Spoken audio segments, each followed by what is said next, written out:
Hi guys, and welcome back to my channel, The World of Knowledge with Hisham, and in today's video I'm going to share some of the best tips and tricks so that you can improve your essay writing, so that next time when you're writing an essay in a test or in an exam, you can ensure the best marks that you can gain. So let's get started.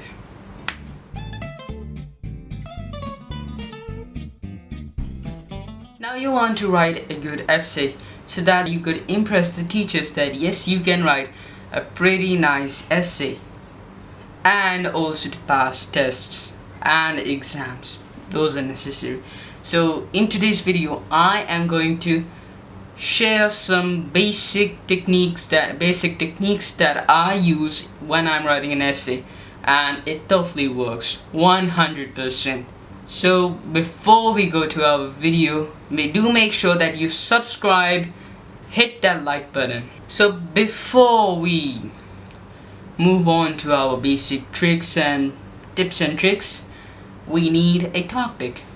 So what essay topic I'm going to choose? So let's start with this simple. So the question or the essay topic that I chose is from the IELTS past paper. I had to browse in the net for that. It's for band 8.5 to 9.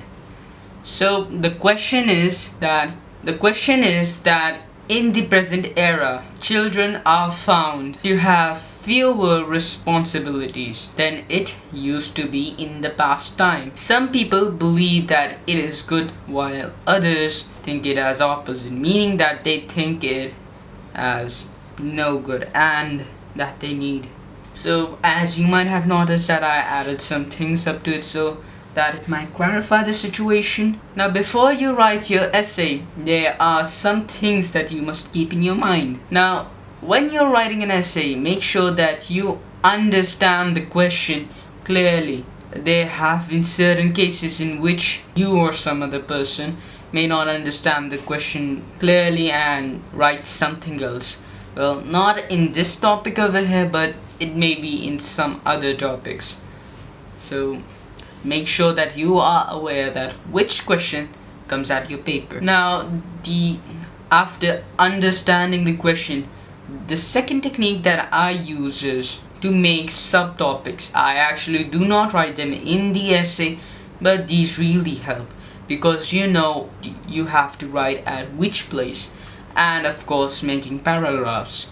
I usually make 4 or 5 paragraphs because this really helps. Now, okay, leaving the paragraphs aside, what else do you need? In order to write a perfect essay, you need to think. Yes, I know, thinking takes a lot of time, but it is actually for your own benefit. If you copy others, or for example, if you had seen the same essay before at somewhere else, you just copy it. For example, an essay which you have learned in some of the past papers has just came up on the paper and you're like, wow, I know this essay A to Z. I can write this easily. Well, it's good that you know it completely, but to express your own feelings and you're expressing others' feelings. So make sure that you do not copy, and if you are copying, I'm not against that, but still, if you are copying, then make sure you add some extra words and make it a little more better. So if you are writing an essay of approximately 350 or 250 words, because there are certain word limits.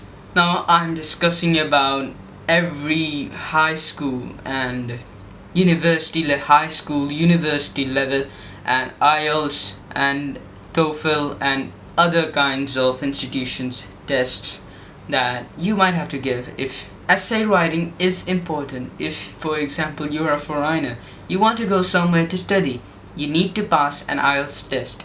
Now in order to gain the best numbers, the best bands, which is 8.5 to 9, and there are certain more other good bands. Well, the good bands start from 7 and end to 9. That is good. Now, there was a particular case, one of my friends. I won't be telling his name over here, but he was a pretty intelligent guy. He passed the IELTS at about third attempt. He kept on getting 6.5 bands. But what was his mistake? He copied most of the things, which we know as brainstorming. It doesn't work, so that is a tip of the day. Do not brainstorm. So coming back to our topic, so how to divide your paragraphs. Now, the first paragraph that should come in your mind is about the introduction. So how to write the perfect introduction. Some people may just prefer to write the exact same or the question, exact same question, but just modifying it by adding I agree and this and writing the whole question and then writing because. That is not the way how it works. It is completely wrong. Experts may deny it. You cannot simply write the same thing as it is written. So there is a technique. There's a different technique. You can write the same thing but not in the same way. Meaning, you can change the words but not the meanings. And you can change the sentence structure. Now let's take the same example, the same topic example that I gave on the previously. Saying that again. So what was it? Yes, in the present era, children are found to be more. In the present era, the children are found to have fewer responsibilities. Some people think that it is great and some people think opposite. Now, I know it's not again the same thing that is written, but you can see the text going on, so you can know what is correct and what is the original sentence. So instead of writing the same like this, we can write like this, which is going to show up on the screen right now. And it reads, in the modern era, children are not bound with as much responsibilities as compared to the earlier times. Some people, according to some people, it is a positive trend, while to some other peoples it is a negative. It causes a negative impact and must be changed and or given attention. Now you can see that both of them completely differ. There is a lot of difference between them, but their meaning is actually the same. What are they both emphasizing at? They both are emphasizing at the children who are given less responsibilities, and also about people's opinions of other people's, like some people who think that it is great and some other people who think it is not great. They must be given responsibilities. So what should be your second paragraph about? Now, still keeping these two sentences at contrast, you can easily have a positive impact on the new verse sentence that I just generated from my mind. But yes, it creates a positive impact on the teachers and the examiners. So it is very good. So what should we write at our second paragraph? Pretty tricky, but still you gotta understand. So in the first passage we wrote about the introduction. Now in the second paragraph it's a completely different thing. You have to view others' opinion, not yours. For now, others' opinion who agree to this situation that it is a good thing to give kids less responsibilities. Why? There are certain advantages. Now let's take a look at those advantages also. Now as you can see, number one, the students who have less responsibilities, or the children who have less responsibilities, can think greater. They can think about their lives, they can think about the future freely. They don't need any guidance, because they are free to search whatever they want to be. They can gain their own interest, which is particularly a good thing, as we know.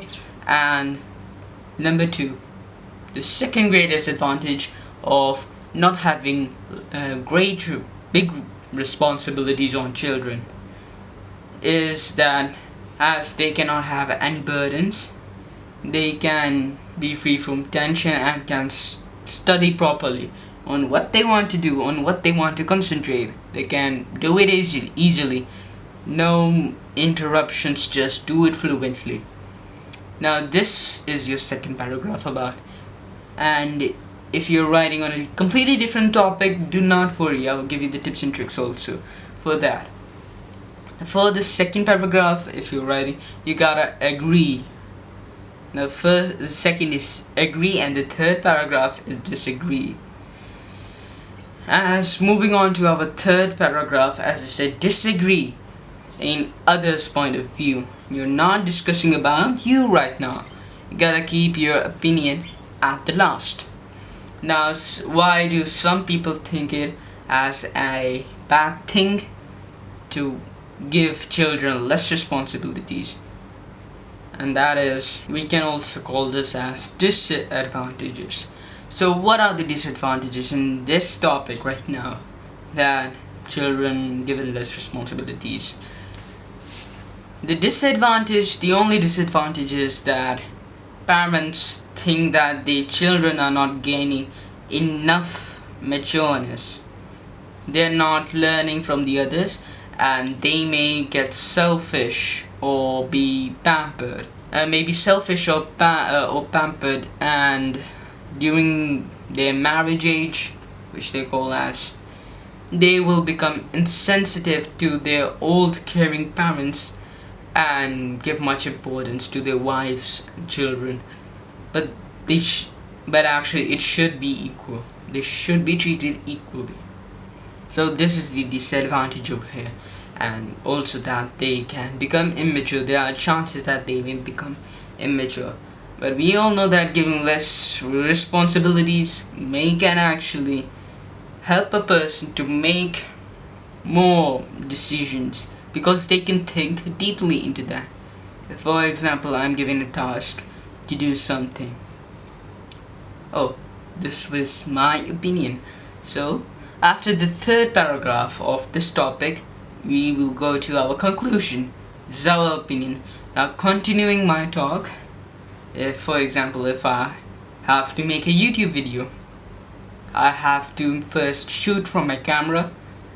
First I gotta set it up, then I'm going to shoot, make clips, and then go to my PC and spend 2-3 hours over there.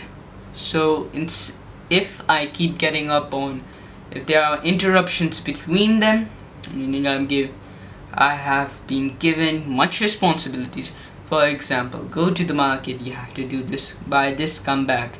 I may not be able to get the time that I wanted to do YouTube video. So that can come in your personal opinion. Now, so for the personal opinion, for the conclusion, you first have to write the word conclusively. I know, but it leaves a good impact on the examiner, so that's why I recommend it.